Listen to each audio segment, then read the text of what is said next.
ফকিন্নির বাচ্চা, তোর সাহস তো কম না। 1 কোটি টাকার গাড়িতে হাত দিস? তোর 14 গোষ্ঠীর ক্ষমতা আছে এই গাড়ির টায়ার কেনার? স্যার, আমি কিনতে আসিনি। আমার বাবার খুব শখ এই গাড়িটা দেখার। সিকিউরিটি, এই ছোট লোকটাকে ঘাট ধাক্কা দিয়ে বের কর। আর শোন, এর বাপকেও দুটো লাথি দিবি। আমার বাবাকে অপমান, এই অপমানের শোধ আমি নেব ম্যানেজার। আমি ফিরে আসব।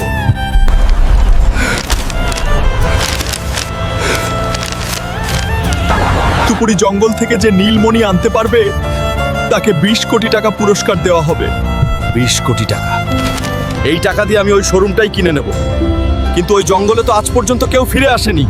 বাবার অপমানের প্রতিশোধ নিতে আমি চমের দুয়ারেও যেতে রাজি।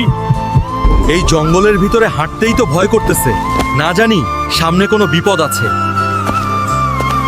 আমার মনি নিতে এসেছিস? আজ তোকে পুড়িয়ে ছাই করে দেব। এর শক্তি তো অনেক বেশি। আমি তো হেরে যাচ্ছি। বন্ধুরা, আমি হেরে গেলে বাবার অপমানের শোধ নিতে পারবো না। তোমরা কি চাও ওই অহংকারী ম্যানেজার জিতুক? না চাইলে জলদি ভিডিওতে একটা লাইক আর সাবস্ক্রাইব করে আমাকে শক্তি দাও প্লিজ। ধন্যবাদ বন্ধুরা। এবার দেখ আমার পাওয়ার। Hulk smash. ম্যানেজার, আমি আসতেছি, তোর খবর আছে। মিস্টার চৌধুরী, এই নিন 20 কোটি টাকার ব্লু জেম। আমি আপনার ওই গাড়ির শোরুমটা এখনই কিনতে চাই। এটা তো আসল।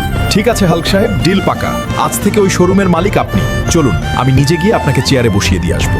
আরে বড় সাহেব যে।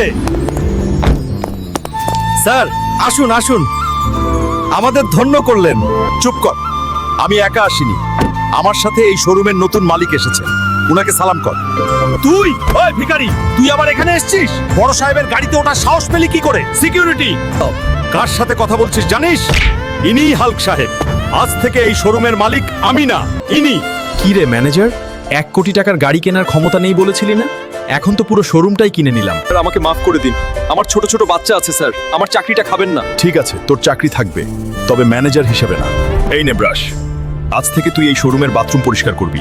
আর হ্যাঁ, রোজ আমার বাবার জুতোগুলোও পালিশ করে দিবি। যা, কাজে লাগ। নেক্সট ভিডিও মিস করতে না চাইলে এখনই সাবস্ক্রাইব করে বেল বাটন বাজিয়ে দাও।